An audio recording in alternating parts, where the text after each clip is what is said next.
بسم اللہ الرحمن الرحیم۔ حضرت محمد صلی اللہ علیہ وسلم کی مختلف روایات میں اکثر 11 سے 13 ازواج کے نام ملتے ہیں جنہیں امہات المومنین کہا جاتا ہے، یعنی مومنین کی مائیں۔ اس کے علاوہ انہیں ازواج مطہرات بھی کہا جاتا ہے۔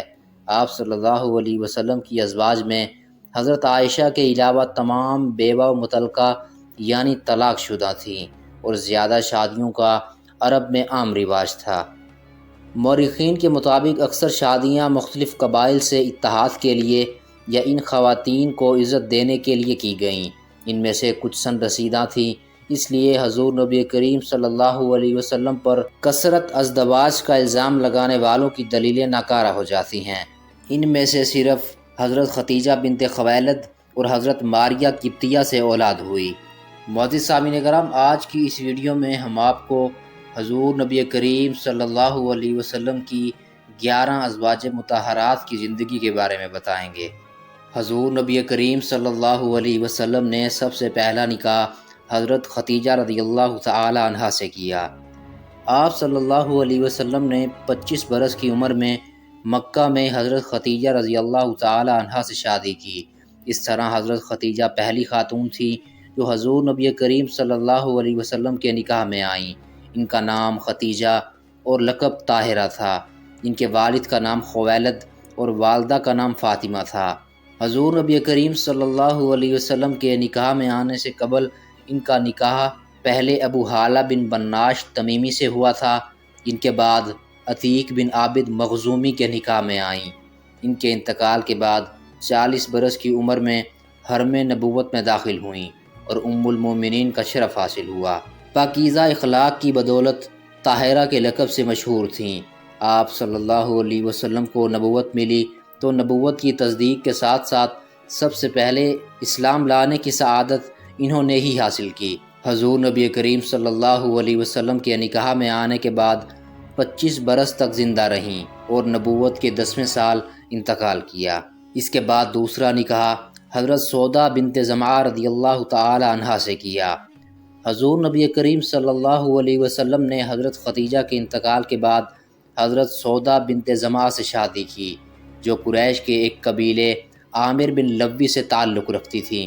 ان کی پہلی شادی سقران بن عمرو سے ہوئی تھی، جن کا انتقال ہو گیا تو 7 رمضان بعض روایات میں شوال سن 1090 میں حضور نبی کریم صلی اللہ علیہ وسلم کے نکاح میں آئیں اور حضرت عمر فاروق رضی اللہ تعالی عنہ کے زمانے خلافت میں انتقال کیا۔ سخاوت و فیاضی ان کے اوصاف کے نمایاں پہلو تھے۔ اس کے بعد تیسرا نکاح حضرت عائشہ بنت ابی بکر سے کیا۔ حضرت عائشہ صدیقہ رضی اللہ تعالی عنہا حضرت ابو بکر صدیق کی صاحبزادی تھیں۔ والدہ کا نام زینب تھا۔ ان کا نام عائشہ، لقب صدیقہ اور کنیت ابو عبداللہ تھی۔ حضور نبی کریم صلی اللہ علیہ وسلم نے سن 1190 میں حضرت عائشہ رضی اللہ تعالی عنہا سے نکاح کیا اور 1 ہجری میں ان کی رخصتی ہوئی۔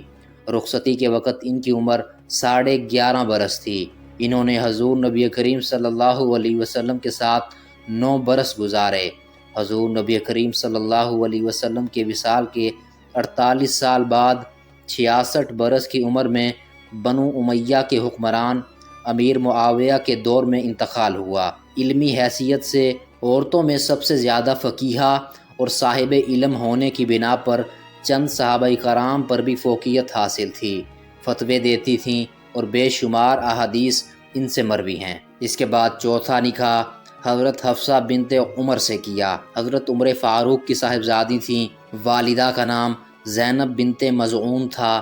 غزوہ بدر میں حضرت حفصہ رضی اللہ تعالی عنہ کے شوہر شہید ہوئے تھے تو آپ صلی اللہ علیہ وسلم سے نکاح ہوا۔ 45 ہجری میں مدینہ میں انتقال کیا۔ اس کے بعد 5واں نکاح حضرت زینب بنت خزیمہ رضی اللہ تعالی عنہ سے کیا۔ حضرت زینب بنت خزیمہ ام المساکین کے والد کا نام خزیمہ تھا۔ ام المساکین کنیت تھی۔ فقراء اور مساکین کے ساتھ فیاضی کرتی تھیں، اس لیے اس کنیت سے مشہور ہو گئیں۔ پہلے شوہر عبداللہ بنت جہش تھے جو غزوہ احد میں شہید ہوئے تو آپ صلی اللہ علیہ وسلم سے نکاح ہوا لیکن صرف 2-3 ماہ کے بعد ہی انتقال کیا۔ اس کے بعد چھٹا نکاح حضرت ام سلمہ رضی اللہ تعالی عنہا سے کیا۔ حضرت ام سلمہ رضی اللہ تعالی عنہا کا نام ہند اور کنیت ابو سلمہ تھی۔ پہلے ابو سلمہ سے نکاح ہوا تھا۔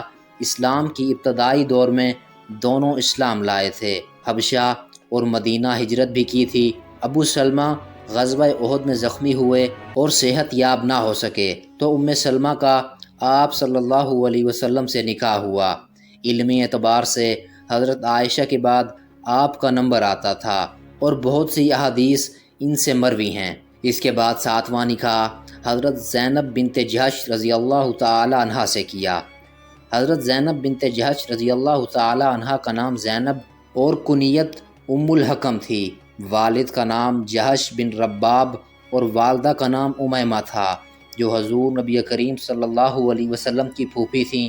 اس طرح حضرت زینب رضی اللہ تعالی عنہا حضور نبی کریم صلی اللہ علیہ وسلم کی پھوپھی ذات تھیں۔ آپ کی 2 بیوہ بھابیاں بھی ازواج مطہرہ تھیں۔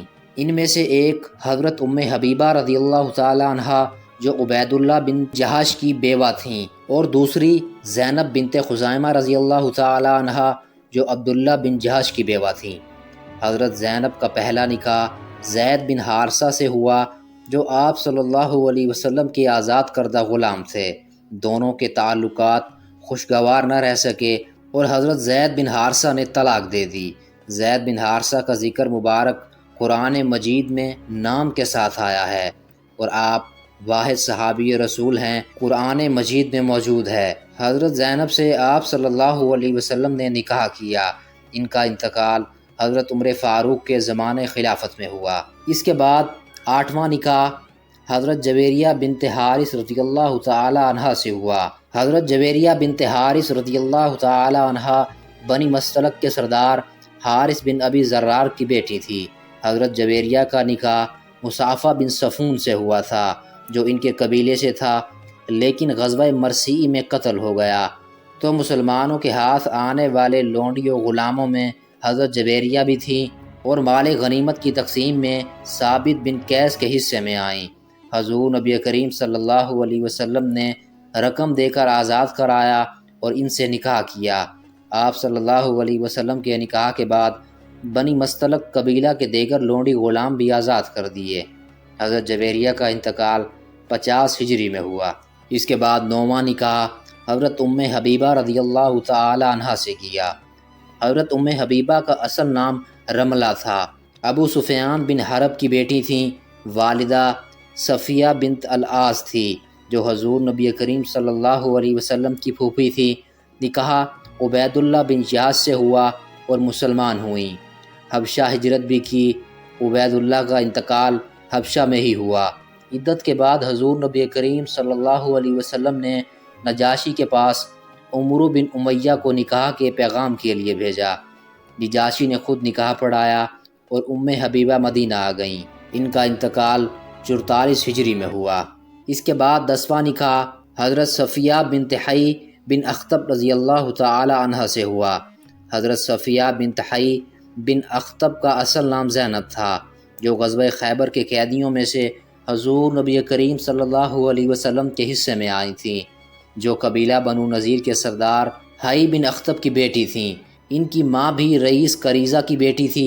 ان کی پہلی شادی مشکم القرظی سے ہوئی۔ اس سے طلاق کے بعد کنانہ بن ابی الحقیق کے نکاح میں آئیں، جو جنگ خیبر میں قتل ہوا۔ حضرت صفیہ جنگ میں گرفتار ہو کر آئیں۔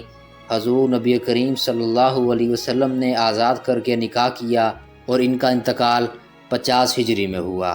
اس کے بعد 11واں نکاح حضرت میمونہ بنت حارث رضی اللہ تعالی عنہا سے ہوا۔ حضرت میمونہ بنت حارث رضی اللہ تعالی عنہا کے والد کا نام حارث بن حزن تھا۔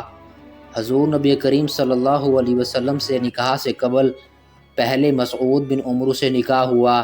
ان سے علیحدگی کے بعد ابو دہم کے نکاح میں آئیں، جن کی 7 ہجری میں وفات ہوئی، اور 7 ہجری میں ہی حضور نبی کریم صلی اللہ علیہ وسلم سے نکاح ہوا اور ان کا انتقال 51 ہجری میں ہوا۔ معزز سامعین کرام، اس کے بعد حضرت ماریہ قبطیہ رضی اللہ تعالی عنہا کا بھی ذکر آتا ہے۔ بعض روایات کے مطابق حضرت ماریہ قبطیہ کنیز تھیں، مگر زیادہ روایات کے مطابق آپ سے حضور نبی کریم صلی اللہ علیہ وسلم نے شادی کی تھی، چنانچہ آپ بھی امہات المومنین میں شامل ہیں۔ ابراہیم بن محمد آپ کے بطن اطہر سے پیدا ہوئے تھے۔